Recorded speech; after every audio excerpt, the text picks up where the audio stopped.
नमस्कार दोस्तों, Indian law reporter में आपका स्वागत है।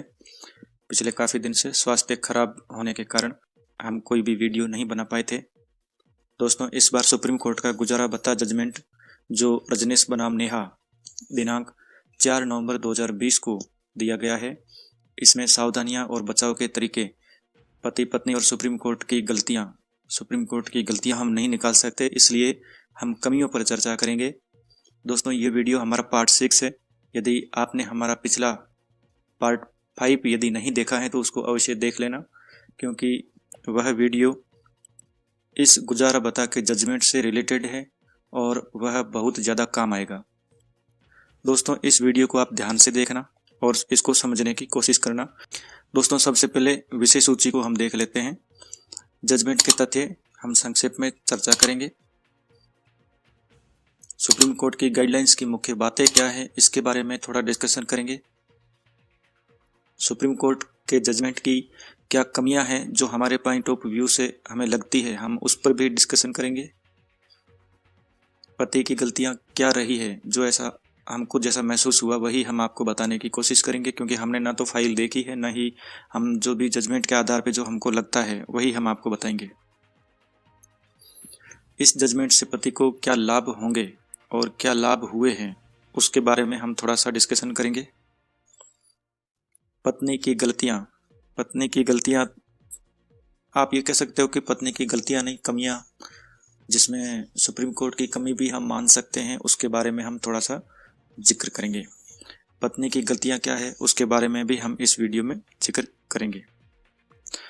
दोस्तों, जजमेंट के तथ्य हम संक्षेप में थोड़ा सा समझ लेते हैं। दोस्तों, 2 नवंबर 2013 को CRPC 125 का केस पत्नी और बच्चे ने फाइल किया।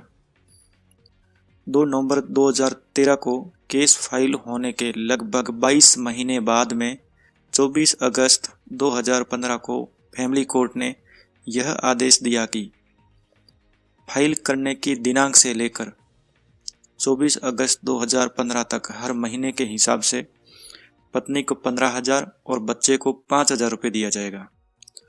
साथ ही फैमिली कोर्ट ने यह कहा कि बच्चे को 1 सितंबर 2015 से, दोस्तों ध्यान से देखना, आपको समझ में आना चाहिए, बच्चे को 1 सितंबर 2015 से 10,000 रुपये प्रति माह दिया जाएगा। यदि हम इस हिसाब से देखें तो 2 नवंबर 2013 से लेकर 24 अगस्त, यदि इतना आप हिसाब लगाते हो, ये 2 नवंबर 2013 से 24 अगस्त 2015 को अंतरिम बकाया 22 महीने का कुल 4,40,000 रुपये होता है। अब ये 4,40,000 रुपये इस तारीख को पति को देना है। दोस्तों, आपको यहाँ तक समझ में आ गया होगा कि 4,40,000 रुपये देना है, 20,000 रुपये प्रति माह। लेकिन यदि हाईकोर्ट की बात करें, जब हाईकोर्ट ने अपना डिसीजन दिया तो उसने भी फैमिली कोर्ट के आदेश को, यानी इस आदेश को ही रखा, कोई चेंज नहीं किया। इसका अर्थ यह हुआ कि अंतरिम बकाया 22 महीने का 20,000 के हिसाब से था, जो कि ये था। उसके बाद में 1 सितंबर 2015 को ये 10,000 हो गया, तो कुल मिलाकर ये 25,000 हो गया। अब 1 सितंबर 2015 से 25,000 रुपये 36 महीने का 9 लाख, यदि हम इन दोनों को जोड़ते हैं तो ये हिसाब हो जाता है 13,40,000 रुपये का। दोस्तों, यहाँ पे 2 नवंबर 2013 से लेकर 14 अगस्त 2018 तक कुल मिला के यदि आप हिसाब लगाओगे तो ये 22 महीने और ये 36 महीने, ये हिसाब बैठता है। 36 और 22 टोटल 5 साल होते हैं। दोस्तों, 5 साल का 13,40,000 रुपये जो है ये इनको देना है। अब दोस्तों, सुप्रीम कोर्ट में जब ये मामला जाता है तो सुप्रीम कोर्ट में 4 नवंबर 2020 को इसका डिसीजन होता है, जो इस प्रकार है कि सुप्रीम कोर्ट ने भी कहा कि जो 24 अगस्त 2015 को फैमिली कोर्ट का आदेश है वो सही है। दूसरा, सुप्रीम कोर्ट ने कहा कि 2 लाख रुपए, 3 लाख रुपए, फिर 1,45,000, यानी 6,45,000 रुपए टोटल सुप्रीम कोर्ट ने पत्नी को दिलाया। उस समय जब सुप्रीम कोर्ट ने ये पैसा दिलाया था तो शेष 5 लाख बकाया था। इसका अर्थ ये हुआ कि हाईकोर्ट की अपील के निस्तारण तक पति 10 लाख रुपए तक पहले से ही दे चुका था। ये 6,45,000 रुपए देने के बाद में पति ने कहा कि जो 5 लाख रुपए बकाया है जिसको सुप्रीम कोर्ट देने की बात कह रहा है, उसको देने के लिए अब उसके पास कुछ भी नहीं है। तब सुप्रीम कोर्ट ने यह कहा, इस आदेश में किसी भी प्रकार का परिवर्तन नहीं करेंगे और फैमिली कोर्ट का जो आदेश है ये सही है। साथ ही सुप्रीम कोर्ट ने यह भी कहा कि जिस प्रकार से यह मामला 2 नवंबर 2013 से लेकर 4 नवंबर 2020 तक 7 साल चला और मेंटेनेंस को देने के लिए हमें इतनी मेहनत करनी पड़ी, उसको जल्दी जल्दी किस प्रकार खत्म किया जाए, क्योंकि ले देकर बात एक ही जगह पे आती है कि किसके पास कितना पैसा है, कौन कितना पैसा दे सकता है, और यहाँ पे 7 साल लग गए तो ये न्याय नहीं है। इसलिए सुप्रीम कोर्ट ने इसमें गाइडलाइंस जारी की थी।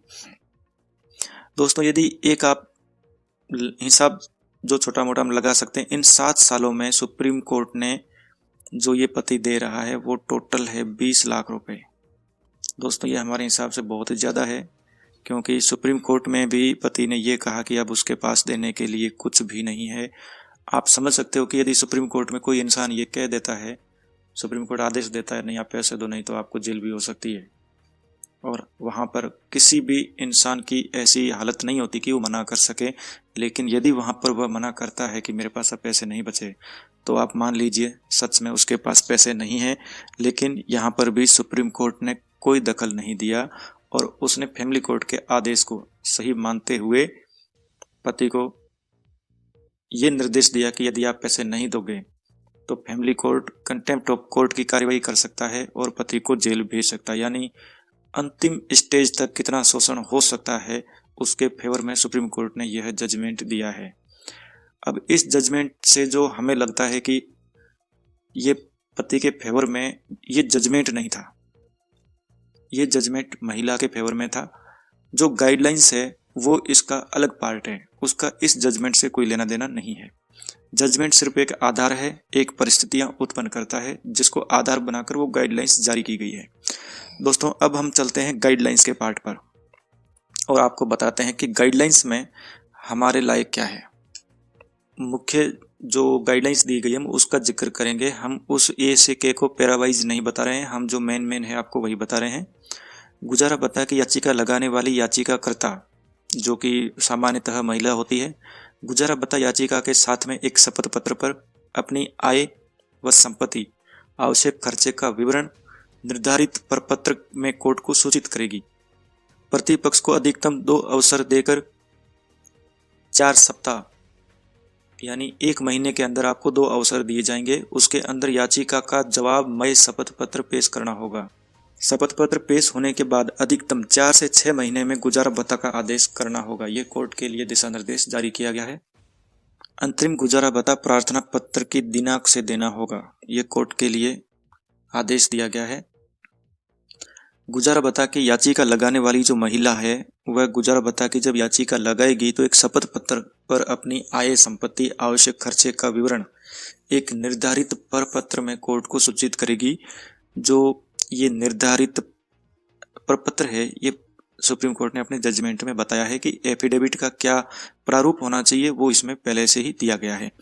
जब ये शपथ पत्र और याचिका दोनों ही कोर्ट में प्रस्तुत हो जाएगी उसके बाद ही प्रतिपक्ष को नोटिस जारी होगा और उसके बाद में प्रतिपक्ष यानी कि जो पति है वह इस याचिका का जवाब देगा और साथ ही एक शपथ पत्र भी देगा जिसमें उसको अपनी आय, संपत्ति, आवश्यक खर्चे इन सब का विवरण देना है। यदि आपको शपथ पत्र देखना है तो इस जजमेंट के आखिरी पेज पर दिया गया है। शपथ पत्र पेश होने के बाद में दोनों साइड से शपथ पत्र आ जाते हैं, याचिका का जवाब आ जाता है, तो उसके बाद 4 से 6 महीने के अंदर ही गुजारा भत्ता का आदेश करना है। और ये जो अंतरिम गुजारा भत्ता है ये फिक्स व्यवस्था कर दी गई है कि ये प्रार्थना पत्र की दिनांक से ही दिया जाएगा। क्योंकि पहले बहुत कन्फ्यूजन था कि ये नोटिस की तारीख से होगा, कि प्रार्थना पत्र की तारीख से होगा, कि इसको आदेश की तारीख से देना होगा। झूठ बोलने वाले पक्ष के खिलाफ कोर्ट की अवमानना या आपराधिक कार्यवाही अमल में लाई जा सकेगी। शपथ पत्र के निर्धारित प्रपत्र इस जजमेंट के साथ ही अनेक्सर 1, अनेक्सर 2, अनेक्सर 3 दिए गए हैं। शहरी क्षेत्र के लिए अनेक्सर 1 और ग्रामीण या कृषि क्षेत्र के लिए अनेक्सर 2 है।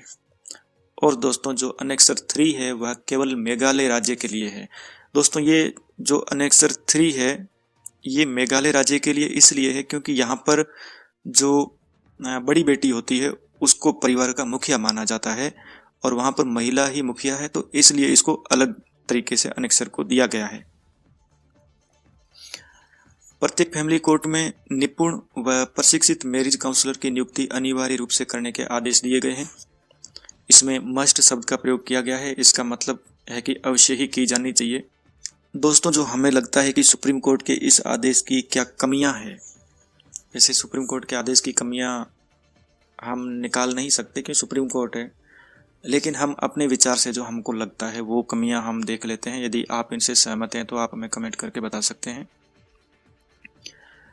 हमें ऐसा लगता है कि सुप्रीम कोर्ट ने रजनीश व नेहा के बीच जो सुलह का प्रयास किया था जो कि असफल रहा था, उसको अपील की सुनवाई में सबसे पहले करना चाहिए था।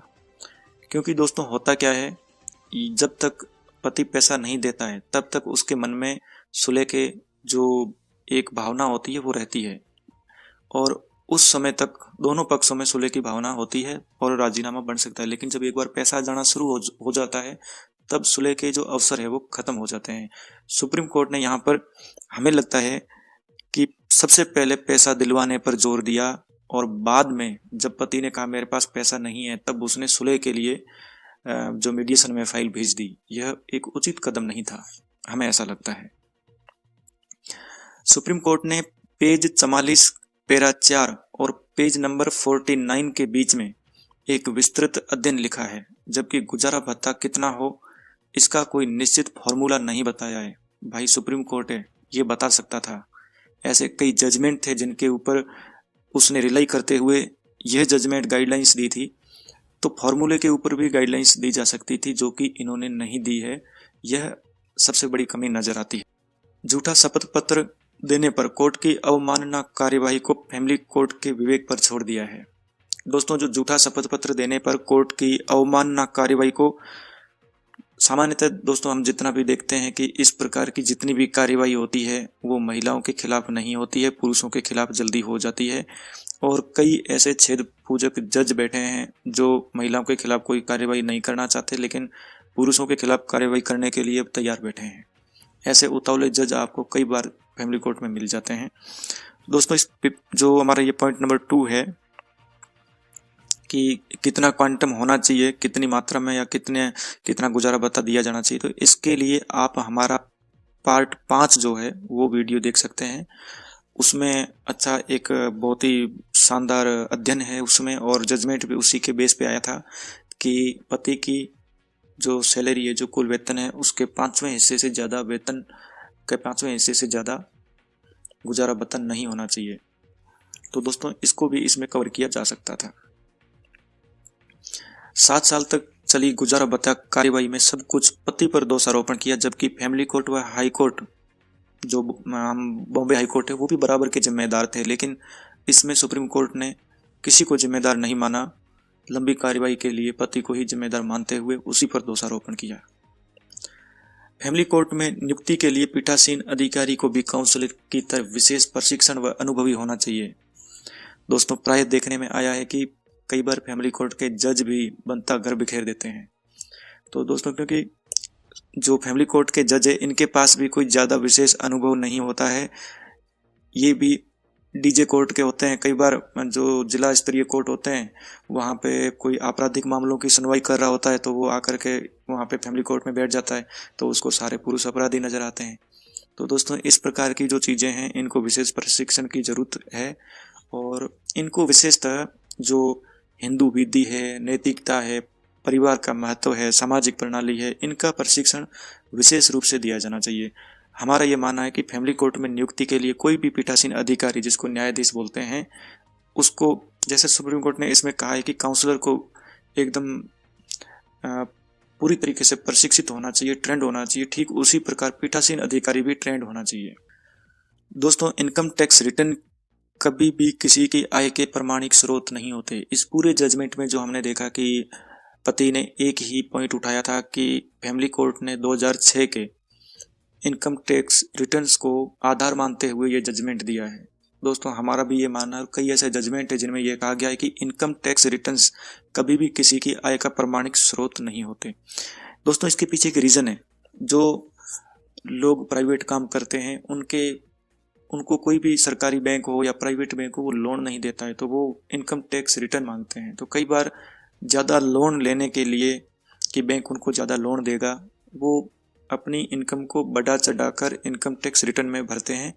लेकिन यदि उन इनकम टैक्स रिटर्न्स को कोर्ट रिलाई कर देता है मेंटेनेंस के लिए, तो ये उचित नहीं है। ये सुप्रीम कोर्ट के आदेश की एक बड़ी कमी हमें नजर आती है। सुप्रीम कोर्ट ने इस बात पर का भी कोई जिक्र नहीं किया कि यदि पति के 7 साल तक गुजारा भत्ता नहीं देने पर भी पत्नी ने गुजारा कैसे कर लिया। दोस्तों, यहाँ पे पत्नी ने, जो सुप्रीम कोर्ट के जजमेंट में लिखा है कि पत्नी ने इस पति की अपील में भी ये कहा है कि बच्चे के लिए पैसा कम पड़ रहा है, इसको बढ़ाया जाए। तो वहाँ पर सुप्रीम कोर्ट ये पूछ सकता था कि आपने 7 साल तक कैसे गुजारा भत्ता जब नहीं मिला तो कैसे गुजारा किया, लेकिन ऐसा कोई भी जजमेंट में लिखा हुआ नहीं है। सुप्रीम कोर्ट को लंबे समय से अलग रह रहे पक्षों के मध्य तलाक की कार्यवाही को भी ध्यान में रखकर कुछ गाइडलाइंस जारी करनी चाहिए थी। दोस्तों, मेंटेनेंस का सीधा संबंध पति और पत्नी के रिश्ते से होता है और ये दोनों ही तलाक के मामले में एक दूसरे से जुड़े रहते हैं। तो यदि मेंटेनेंस के मामले में गाइडलाइंस जारी की जा सकती है तो फैमिली कोर्ट के लिए विशेष तौर पर तलाक के मामले में भी कोई गाइडलाइंस दी जा सकती थी, जो कि इसी जजमेंट में कवर हो जाती तो बेहतर होता। लेकिन ऐसा सुप्रीम कोर्ट ने नहीं किया है। भले ही ये विषय अलग था, लेकिन इसको कवर किया जा सकता था, क्योंकि 7 साल तक अलग रहना, 7 साल में तो एक आदमी को मरा हुआ घोषित किया जा सकता है। तो यहाँ पे 7 साल से अलग रहना, क्या इसमें जब सुप्रीम कोर्ट एक आर्टिकल 141 के तहत इस प्रकार की गाइडलाइंस जारी कर रहा है, तो 141 के तहत वह तलाक के मामले में भी अपने दिशा निर्देश दे सकता था। हमें लगता है कुछ लिमिटेड दिया है, जो महिला के फेवर में हो वही बताया गया है।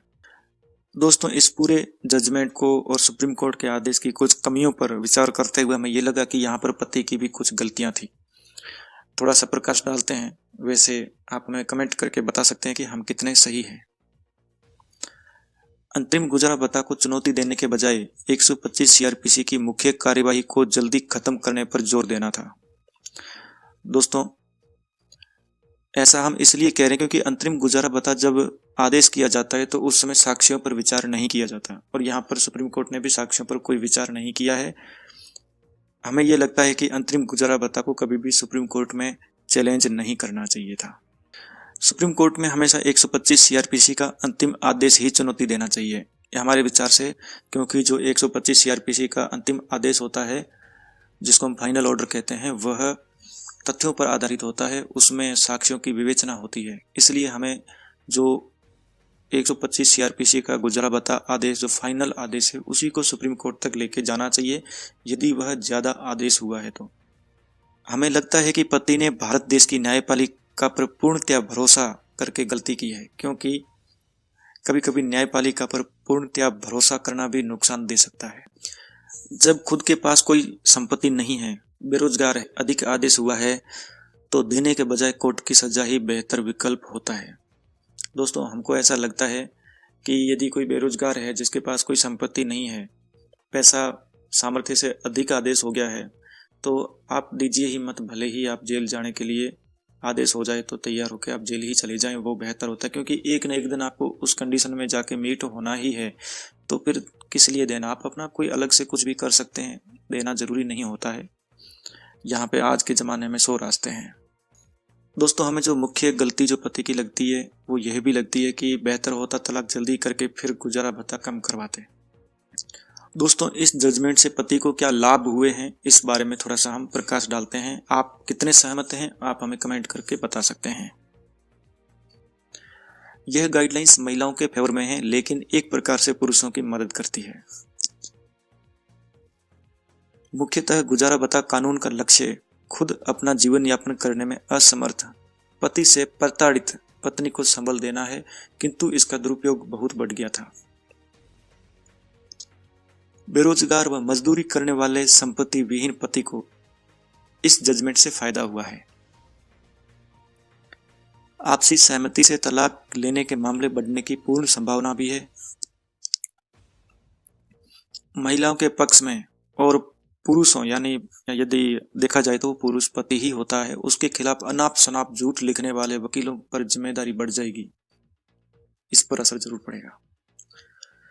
पढ़ी लिखी व उच्च शिक्षा प्राप्त महिलाएं अपेक्षाकृत कम गुजारा भत्ता पा सकती है। पहले पढ़ी लिखी बहुत उच्च शिक्षित महिलाएं भी बहुत सारा ऐशो आराम भत्ता लेती थी, उनको कम गुजारा भत्ता मिल सकता है, क्योंकि इस जजमेंट में सीधा सा ये कहा गया है कि पार्ट बी है उसको देख के ही गुजारा भत्ता तय किया जाएगा। पार्ट बी जो अनेक्सर है उनका, उसको देखकर गुजार, क्योंकि उसमें क्लियर काफी सारे पॉइंट्स है जो वेल कैटेगराइज है, उसको यदि हम देखते हैं तो उसके हिसाब से महिला की शिक्षा को भी देखने की बात कही गई है। शपथ पत्र से लड़की पक्ष पर दबाव बनेगा। दोस्तों, अब तक क्या होता था कि महिलाएं झूठा कुछ भी लिख देती थी अपनी याचिका में, कुछ नहीं है, भीख मांग रही हैं, ये कर रही हैं, वो कर रही हैं, लेकिन अब ऐसा नहीं होगा। अब वो झूठ नहीं लिख सकेगी। पहले इनको वेरीफाई, अब इसमें जजमेंट में ये भी है कि मजिस्ट्रेट सीधे सवाल भी पूछ सकता है वहां पर जहां पे उसको डाउट है, या कोई भी सामने वाला पक्ष कोई आपत्ति उठाता है तो जज सीधा महिला को भी कुछ सवाल पूछ सकता है और वहीं पति को भी कुछ सवाल पूछ सकता है। तो इससे शपथ पत्र पर यह भी है कि कार्रवाई भी हो सकती है, तो ये एक भय हमेशा रहेगा। तो शपथ पत्र से लड़की पक्ष पर दबाव बनेगा, इसमें कोई शक नहीं है। समय पाबंद होने से गुजारा भत्ता कार्यवाही जल्दी खत्म होगी व लड़की पक्ष की आंख मिचौली समाप्त होने की संभावना है। दोस्तों, पूरी तरीके से तो समाप्त नहीं होगी ये आंख मिचौली, लेकिन कुछ असर जरूर पड़ेगा। पहले क्या होता था, अंतरिम गुजारा भत्ता आदेश हो गया, फिर लड़की गायब, कोर्ट में आती ही नहीं थी, वकील साहब भी नहीं आते थे, तो वहां पे पति बहुत परेशान होता था, फाइनल जो ऑर्डर है वो आते नहीं थे। तो यहाँ पर एक तरीके से आदेश दे दिया गया है कि अंतरिम कब आदेश करना है और फाइनल कब आदेश करना है, और इसको जल्दी जल्दी खत्म करना है। इनको ऐसे जैसे ये मामला 7 साल तक चला, ऐसे नहीं चलाना है। याचिकाकर्ता पहले शपथ पत्र लगाएगी, जिससे प्रतिपक्ष यानी पति को पत्नी की आय व संपत्ति की जानकारी मिल जाएगी। दोस्तों, इस जजमेंट का सबसे बड़ा फायदा यही है कि जब भी कोई एप्लीकेशन मेंटेनेंस की लगेगी तो वहां पर याचिकाकर्ता जो महिला है उसका शपथ पत्र पहले ही आ जाएगा। तो इससे पति को ये जानकारी मिल जाएगी कि उसके पास क्या है और अपना बचाव उसी हिसाब से कर सकता है। ये एक अच्छी बात है। कुछ पक्षकार जैसे अमीर बिजनेसमैन, सरकारी कर्मचारी व अधिकारी वर्ग को सोच समझकर शपथ पत्र देना होगा, इनके ऊपर थोड़ा बहुत दबाव जरूर बनेगा। शहरों में बसे ग्रामीण क्षेत्र के लोग जो बेरोजगार हैं, जिनके पास संपत्ति वगैरह नहीं है, वह अपेंडिक्स सेकंड का शपथ पत्र का उपयोग करेंगे तो बेहतर होगा। ये हमारी राय में, हमारी अपनी जो निजी राय है उसमें है, बाकी आप अपने हिसाब से प्रयोग कर सकते हैं। कोर्ट खुद पहले यदि गुजारा भत्ता आदेश हो रखा है तो उसकी राशि को समायोजित कर शेष बची बकाया राशि जो देनी है उसके बारे में लिखेगा। कोर्ट को जरूरी जानकारी ही देनी है, लेकिन अपनी प्राइवेसी का भी ध्यान रखना है। दोस्तों, यदि अनेक्सर हम देखते हैं तो उसमें बहुत सारे ऐसे पॉइंट्स हैं जिसमें छोटी छोटी जानकारी मांगी गई है। तो प्राइवेसी जो अपनी है उसको हमें बनाए रखना है, जरूरी जानकारी ही देनी है और थोड़ा कूटनीति के तरीके से देनी है। हर चीज को खोल के नहीं दे देना है, जो सही लगे वही देना है, जो जरूरी है वही देना है। दोस्तों, इस जजमेंट से पति को सबसे बड़ा लाभ क्या है? वर्ष 2021 से भविष्य में आगे यदि कभी भी आप शादी करने जा रहे हैं तो यही फॉर्मेट में, जैसा सुप्रीम कोर्ट महोदय ने बताया है, आप लड़की पक्ष से मांग सकते हैं। अपनी सुरक्षा अपनी जिम्मेदारी है। दोस्तों, बना बनाया फॉर्मेट है, लड़की पक्ष को दीजिए, आप भर के दीजिए इसको, उसके बाद में आप इसकी नोटरी करा दीजिए कि इन्होंने शादी के टाइम ये दिया था, क्योंकि सुप्रीम कोर्ट ने अपने जजमेंट में ही कहा है कि ITR रिटर्न्स जो मांगे जाएंगे वह एक शादी के समय का होगा, एक जब पत्नी अलग रहने चली गई तब का होगा, और एक वर्तमान का होगा। तो क्यों ना हम भी इसी तरीके का कुछ करें। ये लड़कों के लिए सलाह दे रहे हैं, बाकी आपको जैसा ठीक लगे। दोस्तों, पत्नी की गलतियां बिल्कुल नहीं निकालनी चाहिए, लेकिन यदि देखा जाए तो निकालने का कोई फायदा नहीं है, क्योंकि पत्नियां और पाकिस्तान दोनों ही अपनी गलती कभी नहीं मानते, लेकिन सुप्रीम कोर्ट और पत्नी दोनों की गलतियों को समझने के लिए एक छोटा सा वीडियो है, आप इसको देखिए और समझने की खुद कोशिश कीजिए। यदि विधाता ही पक्षपात करने लगे